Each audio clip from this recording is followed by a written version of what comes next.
Hello everyone, it's Niven, and today I am making Cube 6 tutorial video. Cube 6 is a game engine which is available for free. Link is in the description, you can download it and follow along. This is an advanced version of the tutorial, which means that if you don't know the basics, I would suggest you to review them and then continue watching this video. The topic of today's tutorial is PSX games. This is a very popular topic. I've been asked to make a tutorial about it and I didn't have time for it then, but I have time for it now and I'm making this full tutorial. Now, it will be cut into their own independent segments. I will talk about what PSX games are, then I will talk about the resources which you can use to make games, PSX games, and then I will talk about how to implement those in Cube 6, and I will be showing you detailed example of a game which you can make in Cube 6. So let's start with PSX games. What are PSX games, Niven, you might ask? Those are games developed by PlayStation, a video game console which was created by Sony Entertainment Company. They had different consoles. They had PlayStation, PlayStation 1, PlayStation 2, and so on. Now, those games were made primarily in the early 90s, late 90s, and they revolutionized video gaming because they managed to create three-dimensional characters. They managed to create third-person games, shooting games, FPS games, and things like that. Some of the most popular titles were Resident Evil, Silent Hill, Tomb Raider, and many others. Modern PSX games are very different from the older PSX games. First of all, most of today's games are made on PC and not on PlayStation. Second of all, some aspects of modern PSX games have the environment and setting which is modern, but it uses the PSX effect on the screen and it makes you feel like this is a pixelated style game, but in fact it's just a regular game which has the PSX graphics implemented in them. So I think that's the basic difference. Now there are game developers, of course, who make excellent games which are set during the 90s and 80s, and most of them try to make slasher games, and most are very successful. I would say Puppet Combo is one of the most popular developers out there. I would also say recent popularity was given to 616 Games, which try to make the same PSX style games projects. And there are other titles. If you're interested, I unfortunately won't go into too much detail because there are lots of PSX games. If you just go on the free indie market, you can type in PSX games and it will show you how many games were actually made. And it's not just 1 year ago, 2 years ago, but probably 5-6 years, which means that PSX games have been always popular, but they're becoming more and more popular right now. Now, I would also note that most of those games are horror genre, which means that people who think about PSX games, they always think about Silent Hill, Resident Evil, and rarely they think about a bit more different games, adventure games, the survival games, the farming games, and things like that. And here are resources which you can use to make PSX games. All of these are free of charge, don't worry about it. Links are in the description, you can check them out. I'll be showing you how to use those resources and how to get assets, sounds, effects, and things like that. Of course, if you decide to publish a game, you can do it for free, or if you want to sell the game, you can do it for free too. First off, we will be starting with itch.io, which is an amazing site if you want to publish, market, or do whatever you want. Now, let's focus. We want to make a PSX game, and we want to find assets, right? We want to find assets for our game. We go to Game Assets. If you click on this, then if you see this tag, select tag, and we write down PSX. We click enter, and here are all the assets. As you can see, tagged PSX 350 results. You can go to most recent assets, which are the new assets published on this market. You can go to top rated. Most of those top rated are used frequently. Top sellers, new and popular. Now, right here, you can go to most recent, and if you want to just look for the free assets, you go to price and click free. And you can see 208 results. You can use any of these assets. You can download them. They're free of charge. Any of them. Literally any of them. You want this PSX Batman hat, you can download it. You want this gas station, you can download it. You want this RPG town style free asset, it's free. Everything is free. This is very easy to use, and this is very user friendly. And a lot of developers and artists who make those assets are amazing people, and you just need to credit them, of course, in your game if you will try to publish it. Now let's move on to the next site, which is Sketchfab. Now I love Sketchfab. I have my own account. You must create an account to use this, but it's free. Trust me, it's free. The same way you go right here, search 3D models, you put PSX and enter. Now, as you can see, here are the assets which you can also download. But wait a minute, this is very different from itch.io. How is it different? First of all, you need to click here, downloadable. When you click downloadable, this means that any asset right here, which is shown, is free. You want to download, you can download them. Now, licenses, this is very important.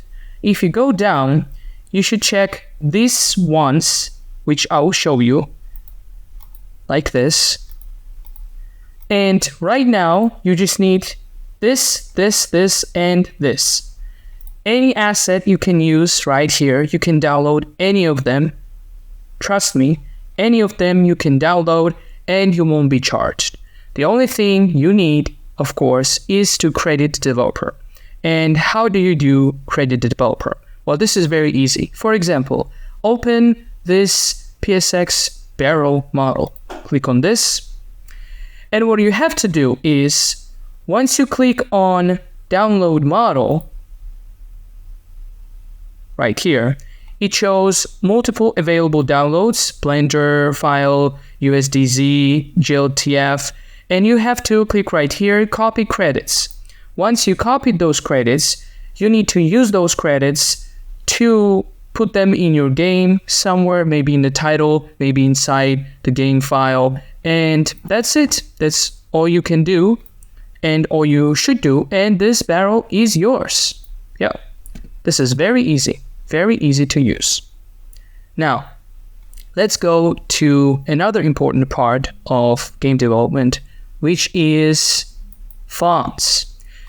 Some of you don't know, but visually, the game stands out if you use the correct font. For the PSX games, you should use thefont.com. This is a great site. Same with itch.io and Sketchfab. There are some fonts which, of course, have the credit and you should credit developer, and some of them are free of charge to download. Now, how to search for the PSX? You go right here, right? You click PSX, things like that. No. How to search PSX? You don't go right here into search. You just go down here and click on Pixel Bitmap. And as you can see, here are the pixelated fonts. Any of them you can download. As you can see, 100% free. Some of them have free for personal use only.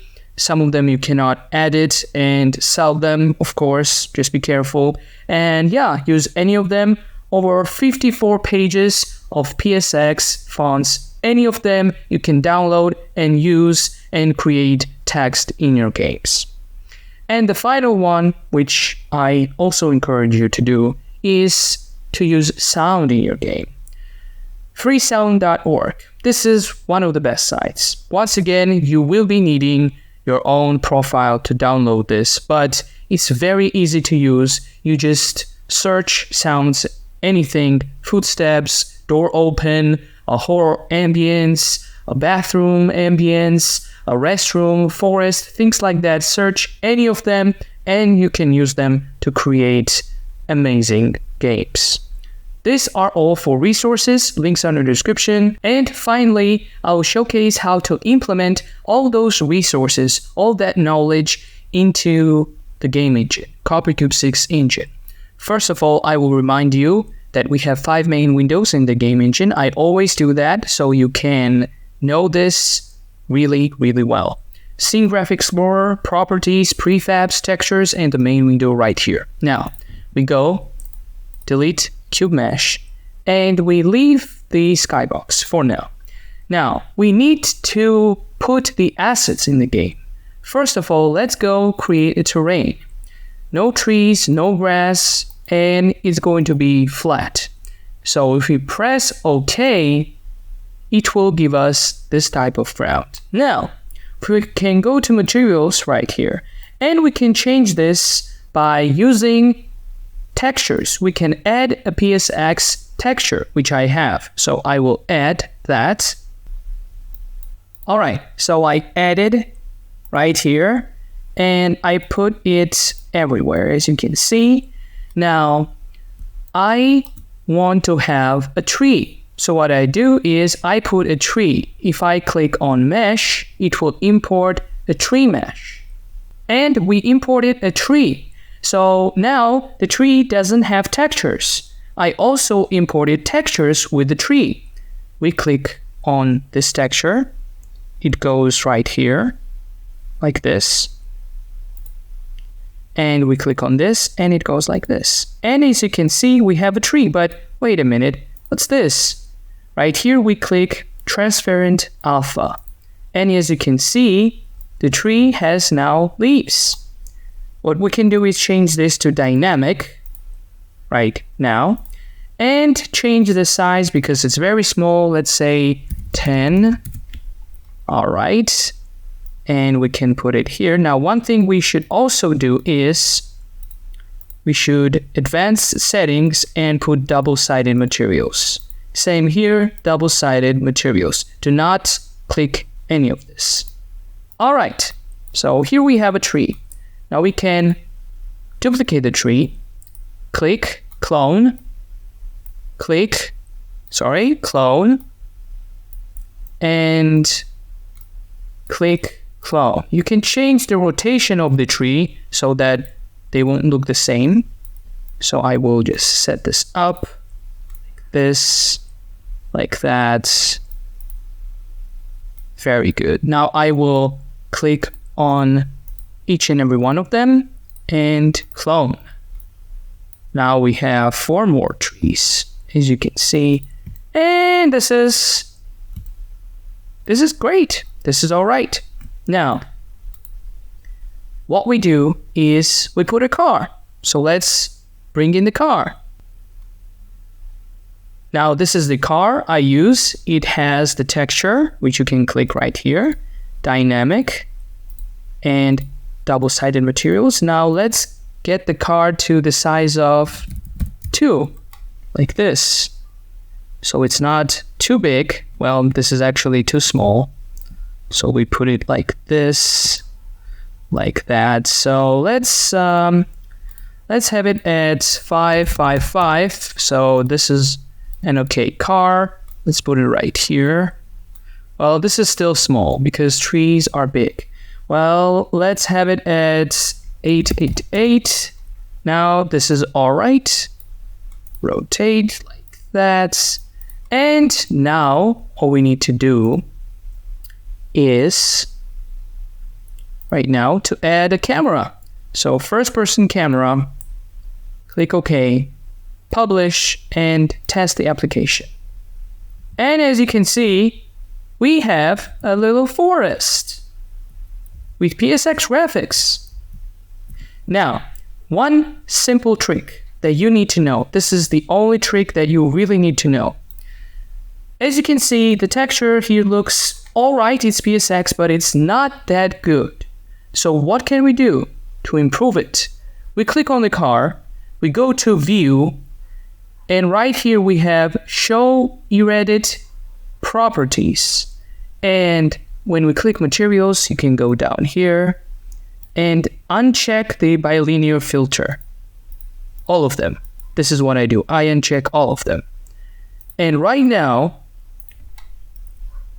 it looks a bit more different. Let's do the same thing with the rest of the properties.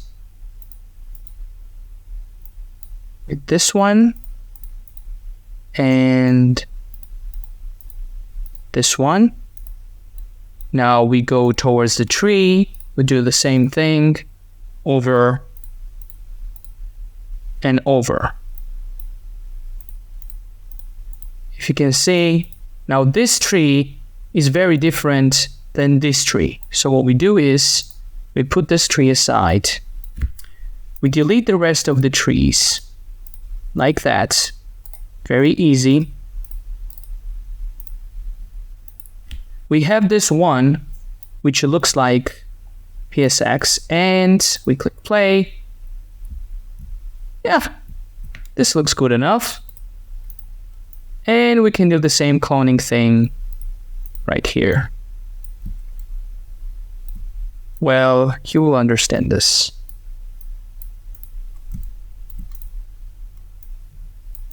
All right. And here is a scene. A very simple scene which you can make. Now, before I end the video, I want to put out a disclaimer for people who are listening.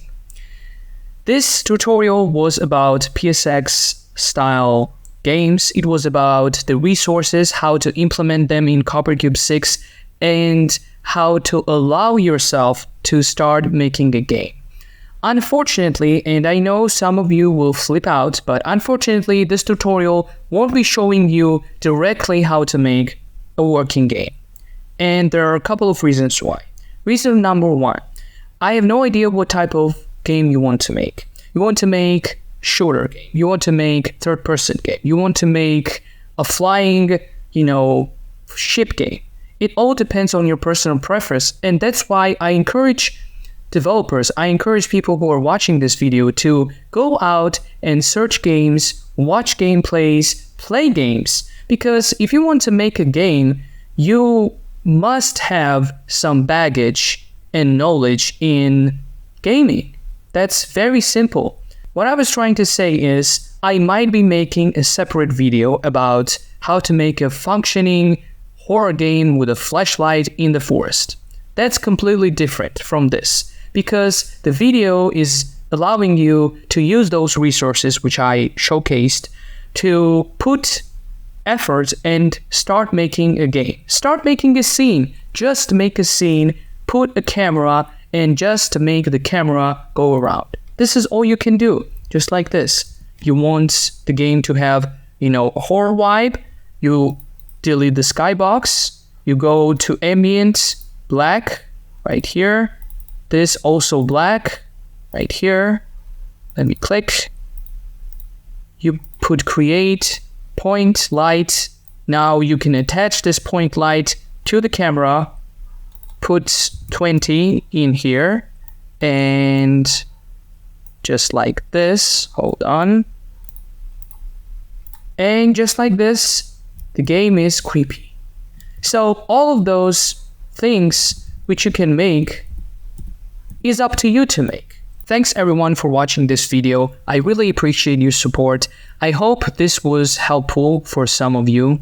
And I want to add once again that really the game development is about trying, putting effort, downloading the assets, putting them, importing them in the game engine, trying out new things, exploring, and many other things. This was an advanced level. Once again, if you want to watch basics on how to import, export, how to publish, how to create, clickable buttons, all this is available. The playlist is also in the description. You can check it out. I will be making other more advanced level tutorials showing a bit more different, more detailed, more direct approaches to making games in CopperCube 6. And yeah, that was it, guys. Once again, thanks for watching, and I wish you an amazing day.